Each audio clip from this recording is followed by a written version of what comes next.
Hi friends, my self doctor Shashi Boricha आपका मेरे channel पे बहुत बहुत स्वागत करती हूँ। आज मैं आपको एक कंडीशन एक्सप्लेन करूँगी जिसका नाम है इरेक्टाइल डिस्फंक्शन। मैं आपको बताऊँगी कि ये क्या होता है, इसमें क्या क्या सिम्टम आते हैं, इसके कॉज क्या है और साथ ही साथ कुछ होम्योपैथिक मेडिसिन जो आप इस कंडीशन के लिए यूज़ कर सकते हैं। लेकिन उससे पहले आप प्लीज़ मेरे चैनल को सब्सक्राइब कर लीजिए और जो बेल आइकन है उसे प्रेस कर लीजिए ताकि आपको मेरे आने वाली वीडियोज़ का नोटिफिकेशन मिलता रहे। तो चलिए स्टार्ट करते हैं। सबसे पहले आखिर इरेक्टाइल डिस्फंक्शन क्या होता है? तो ये कंडीशन है जिसमें पर्सन को इरेक्शन फ़ील नहीं होता है या फिर अगर उन्हें इरेक्शन हो जाता है तो वो ज़्यादा टाइम तक उसको मेंटेन करके नहीं रख पाते हैं, जिसके वजह से उनको सेक्सुअल एक्टिविटी में बहुत ज़्यादा प्रॉब्लम होती है। इरेक्टाइल डिस्फंक्शन एक बहुत ही कॉमन कंडीशन है और ये पर्सन को किसी भी एज में हो सकता है, लेकिन ज़्यादातर ये 30 या फिर 40 एज के बाद ही स्टार्ट होता है। इरेक्टाइल डिस्फंक्शन होने के कई सारे कॉज़ हो सकते हैं, जैसे कि हार्मोनल इश्यू हो सकता है या फिर स्ट्रेस हो सकता है। इसके अलावा कई सारी बीमारियों की वजह से भी पर्सन को इरेक्टाइल डिस्फंक्शन हो सकता है। अब मैं आपको इसके सिम्पटम बता देती हूँ कि अगर किसी पर्सन को इरेक्टाइल डिस्फंक्शन हुआ है तो उसमें आपको क्या-क्या सिम्पटम्स दिखाई देंगे। तो फर्स्ट इंपॉर्टेंट सिम्पटम यही है कि पर्सन को इरेक्शन में बहुत ज़्यादा प्रॉब्लम होती है, उन्हें इरेक्शन होता ही नहीं है और कई बार उन्हें इरेक्शन हो जाता है तो वो ज़्यादा टाइम तक उसको मेंटेन करके नहीं रख पाते, वो पेनिट्रेट नहीं कर पाते प्रॉपर्ली।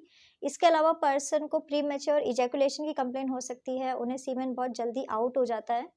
इसके अलावा पर्सन को लॉस ऑफ लिबिडो या फिर लॉस ऑफ सेक्सुअल इंटरेस्ट की कंप्लेंट हो सकती है, उन्हें सेक्सुअल एक्टिविटी में बिल्कुल भी मन नहीं करता है।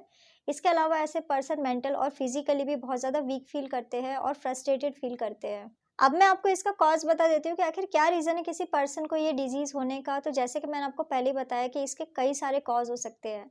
तो फर्स्ट इम्पॉर्टेंट कॉज़ यही है कि अगर किसी पर्सन की बॉडी में हार्मोन की डेफिशिएंसी हो रही है, अगर किसी मेल की बॉडी में टेस्टोस्टेरोन हार्मोन प्रॉपर्ली सीक्रेट नहीं हो रहा है, तो ऐसे मेल को ये कंप्लेन हो सकती है। इसके अलावा कई सारी डिज़ीज़ इसके लिए रिस्पॉन्सिबल है। अगर आप डायबिटिक पर्सन हैं, आपका डायबिटीज़ बिल्कुल भी कंट्रोल में नहीं रहता है, तब भी आपको इरेक्टाइल डिस्फंक्शन हो सकता है या फिर अगर आपको हाई बीपी की कंप्लेन है, आपकी बॉडी में कोलेस्ट्रॉल का लेवल ज़्यादा है, तब भी आपको इन फ्यूचर इरेक्टाइल डिस्फंक्शन हो सकता है। इसके अलावा ओबेसिटी एक बहुत ही इम्पॉर्टेंट कॉज़ है, अगर आपके बॉडी वेट बहुत ज़्यादा है तब आपको ये कंप्लेन हो सकती है। इसके अलावा अगर आप बहुत ज़्यादा अल्कोहल या फिर टोबैको का यूज़ करते हैं तब भी आपको ये कंडीशन हो सकती है। कई बार पर्सन को पिरोनीज़ डिज़ीज़ की वजह से भी इरेक्टाइल डिस्फंक्शन हो सकता है, क्योंकि पिरोनीज़ डिज़ीज़ में पर्सन को इरेक्शन के टाइम में बहुत सीवियर पेन होता है और उनको इरेक्शन ज़्यादा टाइम तक मेंटेन नहीं रहता है। इसके अलावा कई बार पर्सन को कुछ मेंटल कॉज़ की वजह से भी इरेक्टाइल डिस्फंक्शन हो सकता है, जैसे कि अगर किसी पर्सन को एंग्जायटी, स्ट्रेस या फिर डिप्रेशन जैसी कंप्लेन है, तो ऐसे पर्सन को भी इन फ्यूचर इरेक्टाइल डिस्फंक्शन होने के चांसेस काफ़ी ज़्यादा बढ़ जाते हैं। इसके अलावा अगर किसी पर्सन की लाइफ में कोई रिलेशनशिप प्रॉब्लम चल रहा है, पुअर कम्युनिकेशन की कंप्लेन है या फिर उनकी पर्सनल लाइफ में कोई कंसर्न है, तब भी पर्सन को ये कंप्लेन हो सकती है।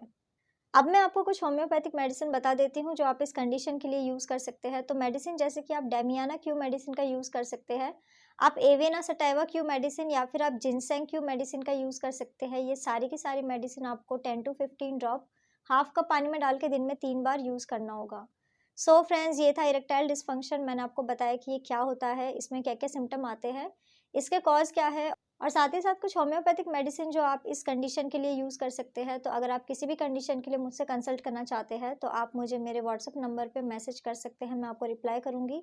तो अगर आपको मेरा ये वीडियो यूज़फुल और इन्फॉर्मेटिव लगा हो, तो आप प्लीज़ इसको लाइक कर दीजिए और साथ ही साथ आप मेरे चैनल को सब्सक्राइब कर लीजिए और जो बेल आइकन है उसे प्रेस कर लीजिए ताकि आपको मेरे आने वाली वीडियोज़ का नोटिफिकेशन मिलता रहे।